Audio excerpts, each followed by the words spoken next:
The Paris peace talks were again stalled. Re-elected by an overwhelming margin, he now resolved to use overwhelming force to break the deadlock, once and for all. In December, Nixon ordered the most intensive bombing of the entire war. It became known as the Christmas bombing.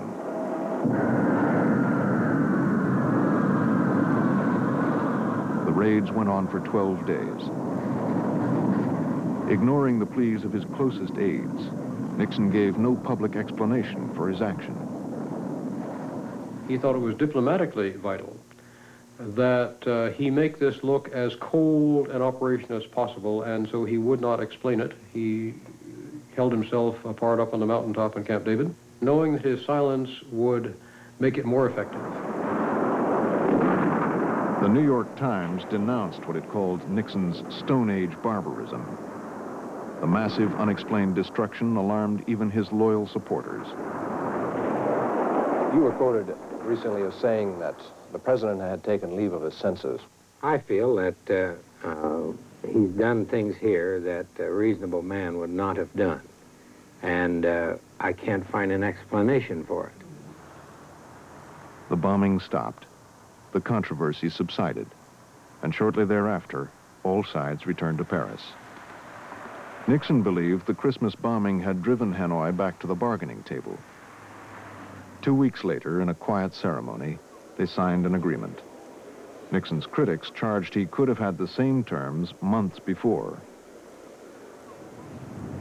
But after 20 years of American involvement, the loss of over 50,000 American lives, the conflict that had torn apart the nation, at long last came to a close. A ceasefire will begin at 7 p.m. this Saturday, January 27, Washington time. Within 60 days from this Saturday, all Americans held prisoners of war throughout Indochina will be released. During the same 60-day period, all American forces will be withdrawn from South Vietnam.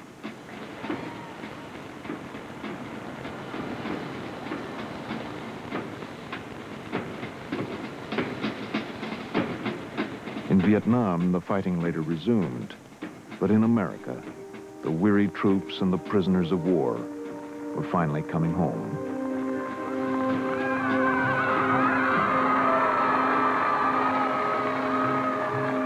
I have 3 words for America. God bless America. H.R. Haldeman recalled that the day the war ended, Richard Nixon had never looked so happy. His popularity soared to the highest point of his entire career. Almost 70% of the American people supported the president. It was not to last.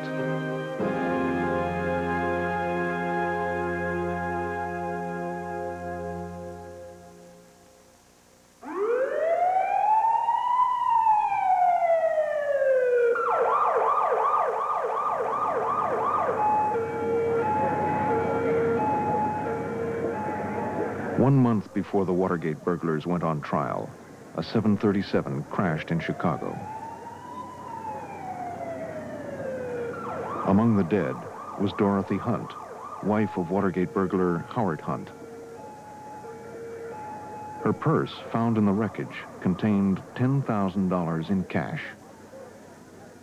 Later, it would be revealed that Mrs. Hunt had acted as a courier, delivering money drawn from secret White House funds, hush money used to buy the burglars' silence.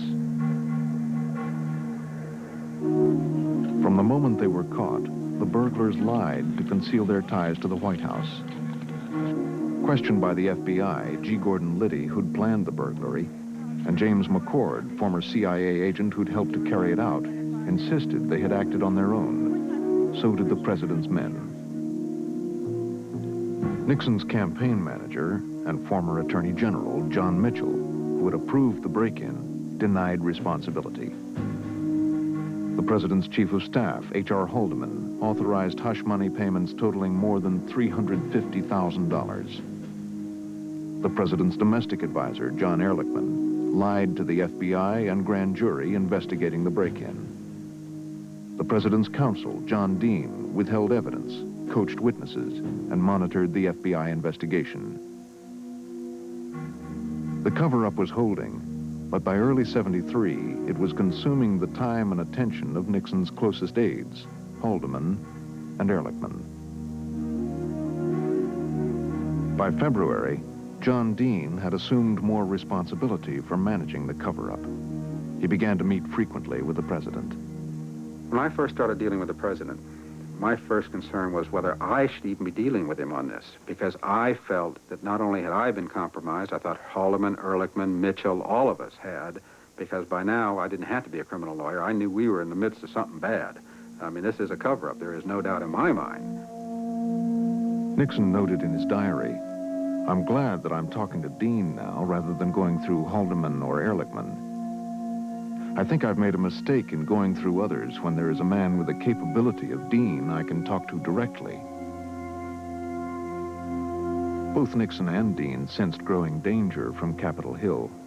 The Senate, under Democratic leadership, was forming a special Watergate committee to investigate the break-in and the conduct of Nixon's re-election campaign. But the most immediate threat came from Watergate burglar Howard Hunt. Despairing over the death of his wife, concerned over the fate of his children, he now demanded $120,000. Or he would reveal, he said, the seamy things he had done for the Nixon White House. This is the first time one of these threats had ever been brought directly to me, and I didn't like being in that role, because I knew about the money out there, but I'd never been a conveyor of messages back and forth, and now suddenly I'm just right in the middle of another ugly side of this. Hunt's demand was a turning point for John Dean.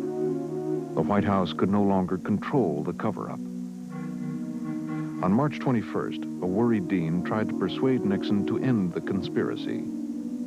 He described the cover-up as a cancer on the presidency and warned that Haldeman, Ehrlichman, and Dean himself had broken the law. And the president started knocking down every one of these horribles I kept raising. Finally, I got around to saying, well, you know, these guys want a lot more money and to remain quiet. And it's just, you know, no telling how much they want. And he said, well, how much could they want? And I pulled out of thin air what I thought was a pretty astronomical number. I said, well, it could cost $1 million. Well, he looked at me and he said, well, John, I know where we can get $1 million. Nixon approved more hush money. He let the cover-up continue. 2 days later, the cover-up blew wide open. Good evening. There was a major break in the Watergate trial today. On this day of sentencing, one of the defendants, James McCord, promised to reveal hidden details about the bugging of the Democratic headquarters. In a letter to the judge presiding at the trial, James McCord admitted that the Watergate burglars had not acted on their own. His testimony implicated the White House and galvanized the national press.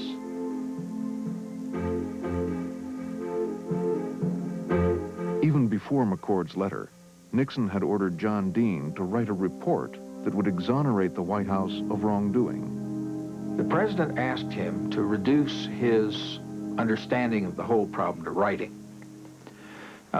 He asked him to do that 4 or 5 times. And nothing happened. And finally, the president sent John Dean to Camp David in the middle of March to sit down, do nothing, but write a report for the president on what this Watergate business was all about, who was involved, who was at fault, all of that. While Dean was up there, he had an epiphany, which was that he was in deep trouble, or so he says. Well, it was much clearer after the fact, but I suspected at the time I was being set up. And the whole plan was to give the president this report so he could say, this is all I've ever known. And my counsel lied to me, clearly. And I just wasn't made part of that. The cover-up was disintegrating, and Dean feared that he might become Nixon's scapegoat. In early April, he telephoned Haldeman to say that he was talking with the prosecutors. Haldeman cautioned him, "I think you ought to think about it, because once the toothpaste is out of the tube, it's hard to get it back in." If Dean is totally out of control, Ehrlichman told Nixon, you could get an article of impeachment. Haldeman later remembered that Nixon looked stunned. In private, the president continued to search for a scapegoat and struggled to salvage the cover-up. In public, he acted as if he were upholding the law. I can report today that there have been major developments in the case, concerning which it would be improper to be more specific now, except to say that real progress has been made in finding the truth. I condemn any attempts to cover up in this case, no matter who is involved. Thank you. Events were spinning out of Nixon's control. John Dean, bargaining for immunity with Watergate prosecutor Earl Silbert, made a stunning revelation. Dean's lawyer said, Dean has one more thing to tell you that you might want to know about. And Dean at that point said, we were standing in the hallway and Dean is in the office. He said, in substance, that Liddy and Hunt were involved in a break-in into the office of Ellsberg's psychiatrist, Dan Ellsberg, psychiatrist. That was, I know my jaw must have fallen down to the floor. I mean, that was a bombshell of information. For 2 years, the burglary of Ellsberg's psychiatrist's office had remained one of the most closely guarded secrets of the Nixon White House. Now Dean's revelation suggested that the Watergate break-in was not an isolated event. It was part of a web of illegal activities ordered by the president's men. Vacationing in Key Biscayne, Nixon knew Dean had talked to the prosecutors, but he still hoped to appeal to Dean's loyalty not to reveal any more. On Easter Sunday, Nixon called Dean. Happy Easter! Happy Easter!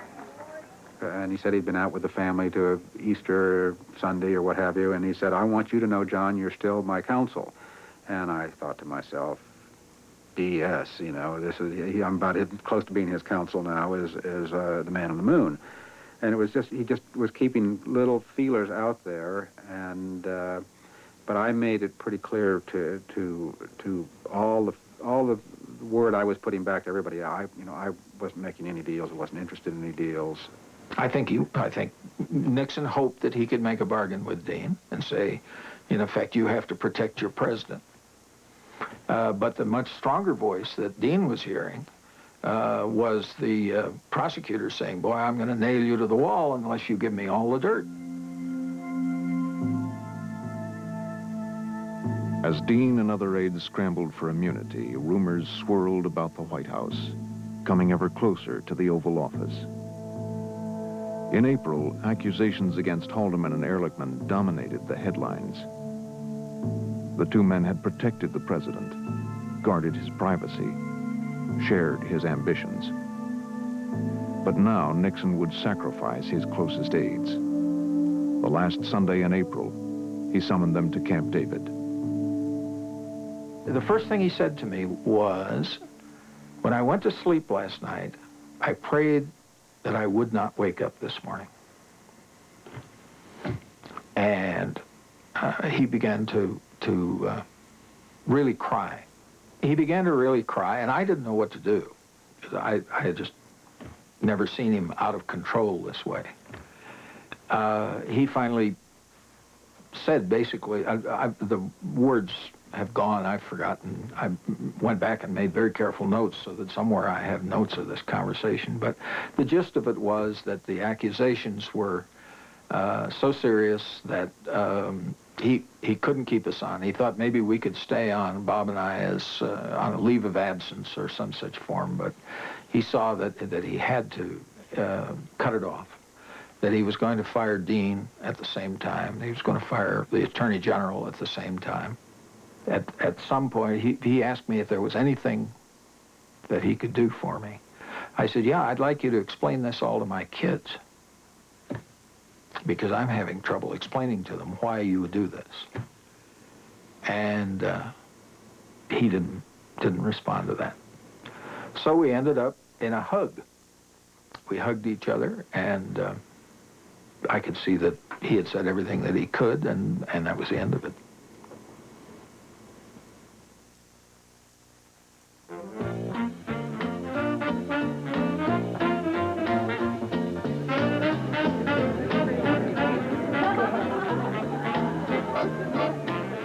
the President and Mrs. Nixon welcomed the returning POWs to the White House. It is always the custom at a dinner at the White House to have a toast to the honored guest. The difficulty tonight is that there are so many honored guests that we would be drinking all night and into the day. Somebody just said, what's wrong with that? New Watergate charges were erupting daily, but the POWs remained loyal to their commander-in-chief. And, sir, I would like to state for all of us that we never lost faith in your integrity or your courage, and we are proud to be citizens of the United States. But the public's faith in the president would soon be severely tested. The Senate Watergate Committee began hearings that would keep the nation spellbound throughout the summer. The historic caucus room was jammed today with cameras, newsmen, 200 seated spectators, and more standing. This room has been the scene of... One of the largest audiences in television history watched on May 17th as Senator Sam Ervin opened the investigation of Nixon's re-election campaign and the Watergate break-in. The committee will come to order. The questions that have been Even the raised... president's staff watched as a parade of witnesses implicated Haldeman, Ehrlichman, and others high in the administration and the Nixon campaign. But in the first month of testimony, the president himself escaped direct charges of wrongdoing. Then the committee summoned its star witness, John Dean. In a 7-hour opening statement, Dean described the atmosphere of the Nixon White House. The Watergate matter was an inevitable outgrowth of a climate of excessive concern over the political impact of demonstrators, excessive concern over leaks, an insatiable appetite for political intelligence, all coupled with a do-it-yourself White House staff, regardless of the law. He spoke in almost a monotone as he began to tell some of the most outrageous stories about what had occurred. And coming from a monotone, it was the facts rather than his personality that came out at the public. Dean described his meeting on March 21st when he warned Nixon about the burglars' escalating demands. I told the president about the fact that there was no money to pay these individuals to meet their demands. He asked me how much it would cost. I told him I could only make an estimate that it might be as high as $1 million or more. He told me that that was no problem. He also looked over at Haldeman and repeated the same statement. That story came out. It was the very first time in the hearing, the very first time any evidence came forward that really put the president in on the obstruction of justice. The president who said he knew nothing about these things. The president who said he had started an investigation to find out who was involved. And here was an eyewitness, a person who was involved, who was testifying to the president's very deep involvement in the obstruction of justice and the cover-up. It was now the word of the president against his 34-year-old former counsel. The White House tried to undermine Dean's testimony by spreading rumors about his credibility and character. With no way to determine who was telling the truth, Nixon believed he would prevail. Then on July 16th, everything changed for Richard Nixon. My name is Alexander Porter Butterfield. Mr. Butterfield, are you aware of the installation of any listening devices in the Oval Office of the President? I was aware of listening devices. Yes, sir. And so that if either Mr. Dean, Mr. Haldeman, Mr. Ehrlichman, Mr. Colson had particular meetings in the Oval Office with the President on any particular dates that had been testified before this committee, there would be a tape recording with the President of that full conversation, would there not? Yes, sir. One last question. If one were, therefore, to reconstruct the conversations at any particular date, what would be the best way to reconstruct those conversations, Mr. Butterfield? Well, in the obvious manner, Mr. Dash, to obtain the tape and play it. I have no further questions, Mr. Chairman.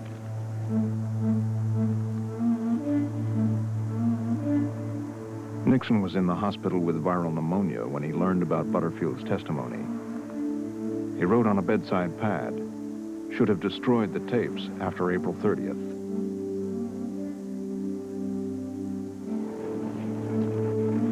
Nixon knew controlling the tapes was the key to his survival. He would appeal to historical precedent and argue that the tapes were like presidential papers. They belonged to the president, not to Congress or the courts. The president had a right to keep them private. The battle for the tapes began with the president rallying the White House staff. I was rather amused by some very well-intentioned people who thought that, you know, some of the rather rough assaults that any man in this office gets from time to time brings on an illness. And that after going through such an illness that I might get so tired that I would consider either slowing down or even some suggested resigning. Well, now, just so we set that to rest, I'm going to use a phrase that my Ohio father used to use. That's just plain poppycock. We're going to stay on this job till we get the job done. And let others wallow in Watergate. We're going to do our job.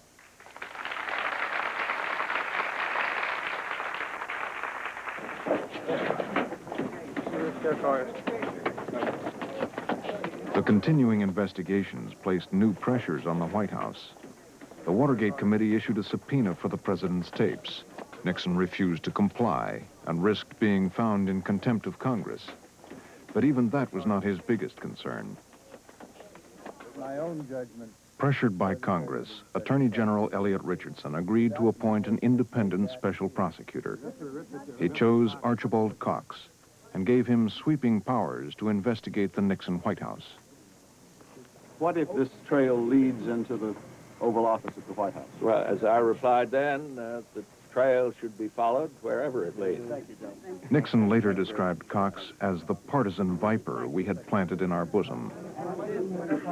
We saw Archie Cox in political rather than legal terms. He was sort of the high guru of the Kennedy government in waiting in Cambridge. And the idea that these Kennedy and government political operatives were going to be demanding to run barefoot through all the most private files of the Nixon White House was utterly appalling and absolutely outrageous. Cox and his staff requested sensitive White House files. Nixon reluctantly complied. Cox also demanded 9 of the president's tapes. Nixon refused. Cox took his case to court. As I've said before, I'm sure that the president's legal position is presented in good faith. I think it's quite wrong. By the end of summer, Nixon's refusal to turn over the tapes and John Dean's testimony had badly eroded the public's support for the president. But after months of unrelenting press coverage, Nixon sensed that Americans were growing weary of Watergate. He moved to take the offensive.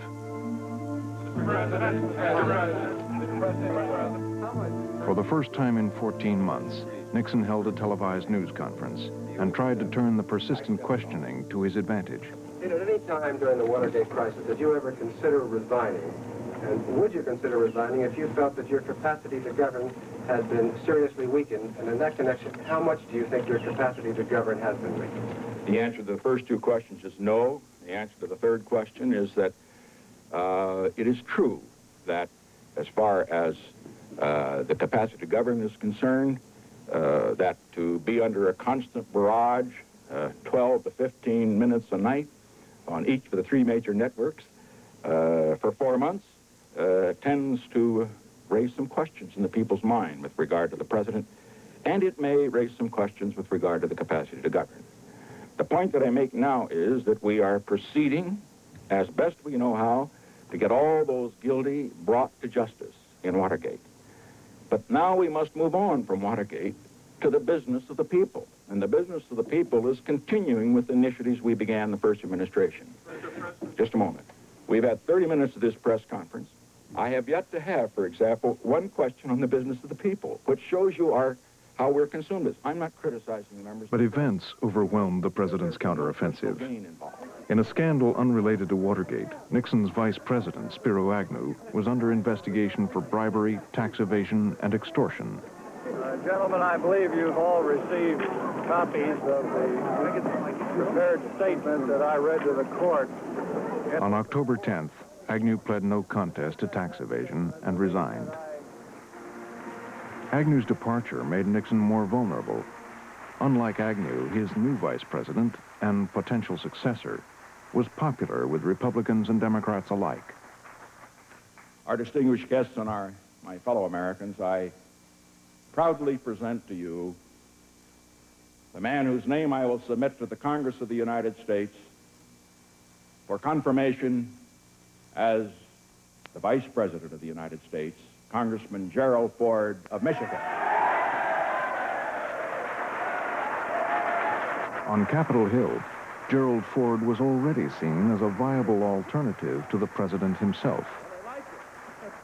That same day, the Court of Appeals ruled that Nixon must yield the tapes to Special Prosecutor Archibald Cox. But Nixon saw the ruling as an opportunity for a showdown with Cox. He made an offer he thought would sound reasonable to the public, but that he was certain Cox would reject. Nixon would turn over summaries of the tapes, but not the tapes themselves, and he ordered Cox not to ask for any more material. As Nixon expected, Cox refused. This is Jim Doyle from Archibald Cox's office. I have a long statement. You ready? In my judgment, the president is refusing to comply with the court decrees.